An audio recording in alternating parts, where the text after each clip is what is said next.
Selamat datang kembali di channel Guru IPS Borneo. Saya doakan Anda dalam keadaan sehat dan tetap semangat dalam belajar. Oke, pada kesempatan kali ini saya akan membagikan materi tentang benua Asia. Oke, harapannya dengan membagikan materi ini bisa bermanfaat kepada para siswa khususnya di kelas 9 ya. Kemudian juga semoga bermanfaat kepada Bapak Ibu guru yang akan menjalani tes P3K khususnya guru IPS ya. Ini adalah salah satu bagian daripada kompetensi teknis ataupun bagian dari materi P3K khususnya kompetensi profesional nanti yang akan terinclude ke dalam kompetensi teknis P3K. Juga semoga bermanfaat bagi orang tua siswa yang selalu mencarikan materi untuk anak-anaknya. Oke. Benua Asia yang akan kita bahas ini adalah benua yang paling mudah untuk kita pelajari. Kenapa demikian? Karena benua Asia ini yang paling luas gitu ya, yang paling luas sehingga nanti pasti mudah diingat. Kemudian karena kita belajarnya ini dari Indonesia sehingga benua Asia ini sudah tidak asing lagi. Karena apa ya? Karena Indonesia merupakan bagian dari benua Asia tersebut sehingga nanti banyak istilah-istilah, banyak sebutan-sebutan atau banyak negara-negara yang menjadi tetangga negara Indonesia yang sudah kita kenal dan sudah sering kita mendengarnya. Jadi dalam mempelajari benua Asia ini banyak ibaratnya kita sudah familiar dengan istilah-istilah nama tempat ataupun nama negara yang akan kita pelajari nantinya di kawasan dan negara anggotanya begitu ya. Oke, kita mulai dari letak dan luas benua Asia. Oke, kita sebelum ke letak dan luas kita sedikit membahas tentang pengertian benua dulu ya. Benua adalah bagian bumi berupa tanah atau daratan yang sangat luas sehingga bagian tengah benua kurang mendapat pengaruh langsung dari angin laut. Karena benua itu sangat luas sehingga angin laut untuk mencapai ke tengah benua tersebut terkadang tidak bisa gitu ya, karena luasnya wilayah daratan tersebut. Oke, itu pengertian benua. Oke, langsung kita lanjut ke letak dan luas benua Asia. Benua Asia ini merupakan benua terluas di dunia ya. Ini mudah diingat ya, benua terluas di dunia. Oh iya, benua Asia. Oke. Kemudian berapa sih luasnya? Nah, begitu ya. Jadi luasnya mencapai 44.390.000 km persegi atau sekitar sepertiga luas dunia. Kemudian letaknya, oke ya, letak. Kalau kita berbicara tentang letak suatu kawasan, ini nanti kita pasti akan membahas dua hal. Yang pertama adalah letak astronomis, yang kedua adalah letak geografis. Oke ya, kita mulai dari letak astronomis. Letak astronomis itu adalah letak suatu wilayah berdasarkan garis lintang dan garis bujurnya. Oke. Benua Asia ini terletak pada posisi 26 derajat bujur timur sampai dengan 170 derajat bujur timur dan 11 derajat lintang selatan sampai dengan 80 derajat lintang utara gitu ya. Jadi di sini posisi sebelah selatan ini 11 derajat lintang selatan, artinya negara di Asia yang paling selatan itu adalah Indonesia. Oke. Kemudian kita lihat letak geografis. Kalau kita berbicara tentang letak geografis, berarti nanti kita akan membahas tentang batas-batas dari wilayah yang kita bahas gitu ya. Misalkan benua Asia ya, berarti nanti kita akan membahas tentang batas-batas benua Asia begitu. Letak geografis itu adalah letak sebenarnya dari suatu kawasan atau suatu wilayah. Oke, maka di sini batas ini sesuai dengan sebenarnya begitu ya. Untuk batas utara benua Asia ini ada Samudra Arktik. batas barat ini ada Laut Merah dan ini mohon maaf ya, ini Laut Merah dan Laut Merah. Ini sebenarnya Laut Tengah dan Laut Merah. Oke. Tolong diralat nanti kalau teman-teman mencatatnya, nanti silakan diubah Laut Tengah dan Laut Merah, atau dibalik boleh Laut Merah dan Laut Tengah sama. Batas selatan ada Samudra Hindia, ya kita tahu ya, pantai selatan kita itu adalah Samudra Hindia, jadi itulah batas benua Asia di sebelah selatannya. Batas timurnya Selat Bering dan Samudra Pasifik. Karena Indonesia ini terletak di Samudra Hindia dan Samudra Pasifik, maka di bagian timur, batas timurnya adalah Samudra Pasifik. Oke, lanjut ya kita. Oke, kita akan membahas tentang kawasan dan negara anggota. Oke, kita mulai dulu dari Asia Barat. Terdiri dari 15 negara ya. Kelima negara tersebut bisa teman-teman baca di sini ya. Ada Armenia, Bahrain, Irak, Qatar, Arab Saudi, Oman, Syria, Yaman, Palestina. Nah, itu. Nanti silahkan dipelajari, dicatat. Buatlah catatan yang semudah mungkin untuk mempelajarinya. Oke. Lanjut. Asia Timur. Asia Timur ini terdiri dari 6 negara ya. Walaupun ini cuma 6 negara, tapi Asia Timur ini merupakan wilayah yang terluas ya. Wilayah yang terluas. Oke. Karena di salah satunya ada negara Tiongkok atau Cina. Itu merupakan negara yang terluas di dunia. Oke, ada Jepang, Korea Utara, Korea Selatan, Taiwan, Mongolia. Oke. Merupakan negara maju ya, ini wilayah Asia Timur ini. Mungkin yang kurang maju di sini adalah Mongolia, sedangkan Korea Utara, Selatan, Jepang, Taiwan itu sudah maju. Tiongkok pun sekarang sudah mulai menguasai ekonomi dunia. Nah, mungkin Mongolia lah yang kurang maju di sini. Oke, kita lanjut ke Asia Tengah. Ini ada 7 negara. Pokok yang belakangnya ada nama istilah Tantan itu nanti rata-rata di Asia Tengah ya. Afghanistan, Irak, Kazakhstan, Kirgistan, Tajikistan ya, sampai Uzbekistan, itu Asia Tengah. Asia Tenggara kita tentu sudah sangat akrab ya, karena kita merupakan bagian dari wilayah tersebut. ASEAN itu ya, ASEAN itu adalah nama organisasi regional yang berada di Asia Tenggara. Jadi anggota ASEAN sudah tahu, berarti kita tahu 11 negara yang ada di negara atau ada di wilayah Asia Tenggara. Oke ya. Dulunya 10 karena sekarang ditambah Timor Leste ya. Indonesia, Malaysia, Myanmar, Kamboja sampai Timor Leste ya. Kalau dalam organisasi ASEAN Timor Leste ini tidak masuk, tapi secara wilayah memang Timor Leste ini masuk di wilayah Asia Tenggara.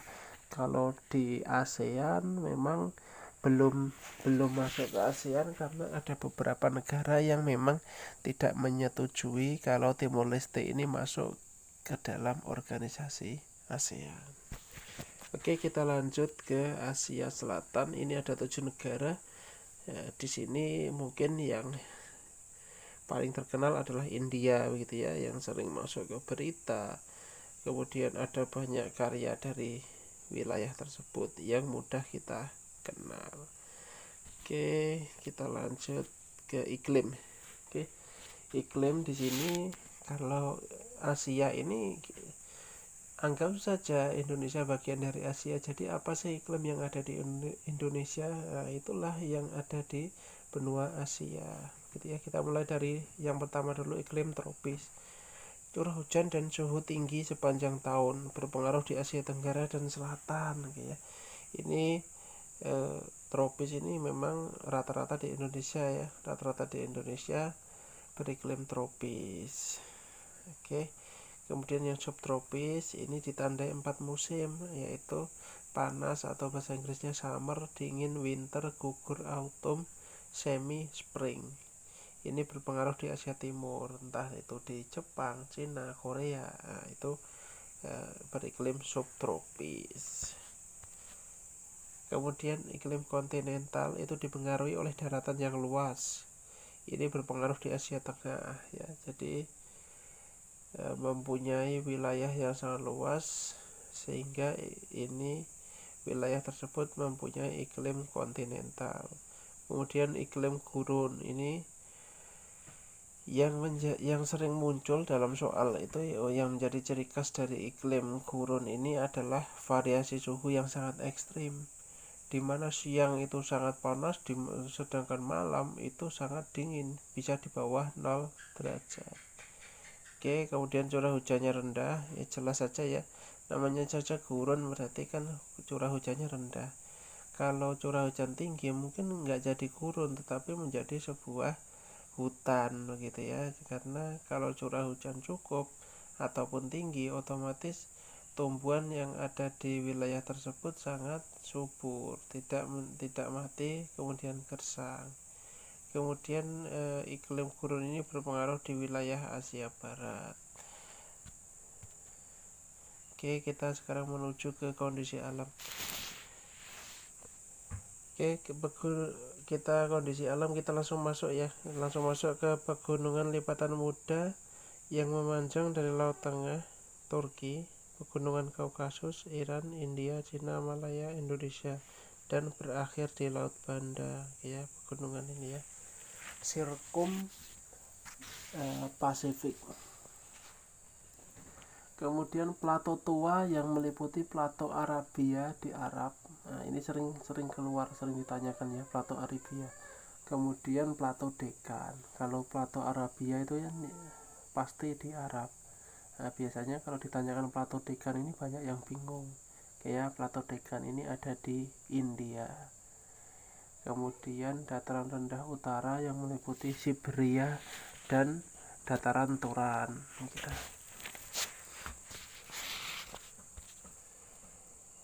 Daerah aliran sungai atau das ini banyak sekali ya di Asia ini, sungai-sungai ya, sungai-sungai walaupun tidak sungai terpanjang di dunia, tetapi banyak sungai-sungai yang mempunyai peran sentral ya, diantaranya adalah sebagai digunakan untuk transportasi, juga digunakan sebagai irigasi, kemudian juga untuk PLTA dan lain-lain ya. Nah, contoh sungainya adalah Sungai Tigris, Sungai Indus, Gangga, Irawadi, Mekong, Yangtze, Huanghe. Ini ada di Cina, ada di India ya, kemudian ada di Thailand, kemudian ada beberapa yang melintasi beberapa negara juga ada.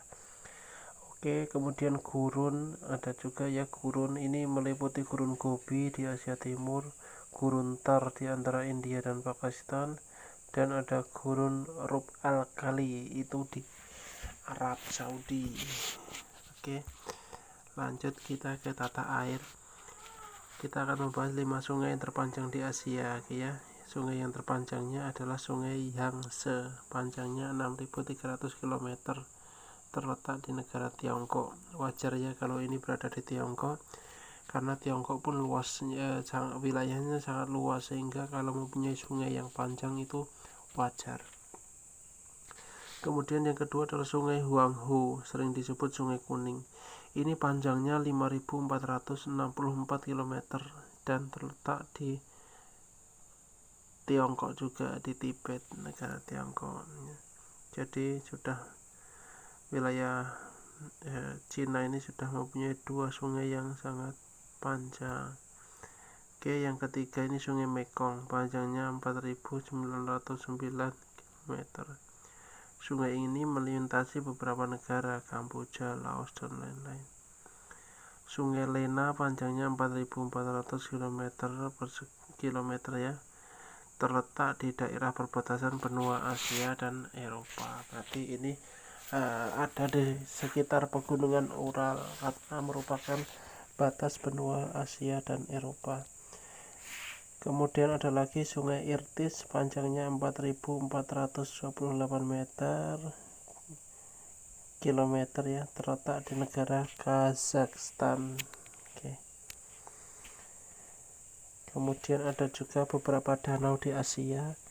Oke, kita kalau membahas danau di Asia ini tentunya menjadi sebuah kebanggaan ya bagi kita yang menjadi warga Asia, bahwa danau kita ini termasuk danau yang paling luas gitu ya. Danau Laut Kaspia luasnya 371.000 km persegi. Lokasi danau ini di Asia Barat, Tengah, dan daerah perbatasan dengan Eropa. Oke ya, semoga nanti terlaksana. Kemudian Danau Balkas dengan luas 16.400 km persegi yang berlokasi di negara Kazakhstan. Oke. Danau Issyk-Kul dengan luas 6.200 km persegi ini berlokasi di negara Kirgistan. Oke ya. Kita kemudian lanjut ke flora dan fauna.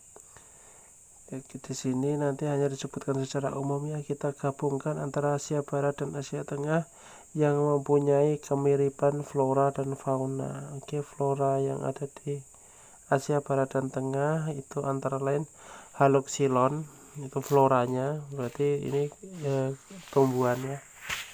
Kemudian ada Pinus Aleppo, Cistus, dan Mastik.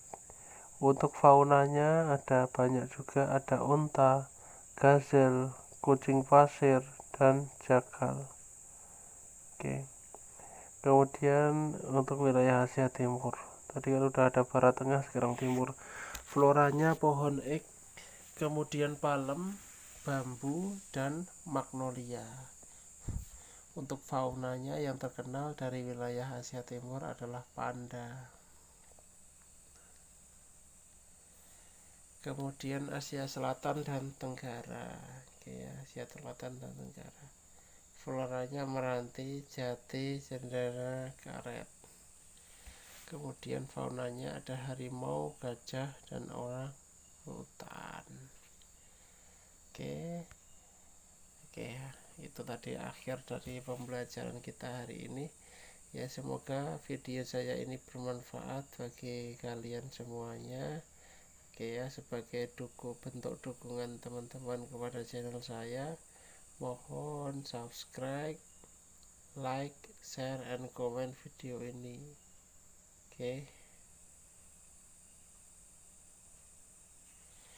Oke, saya akhiri dulu. Sampai jumpa.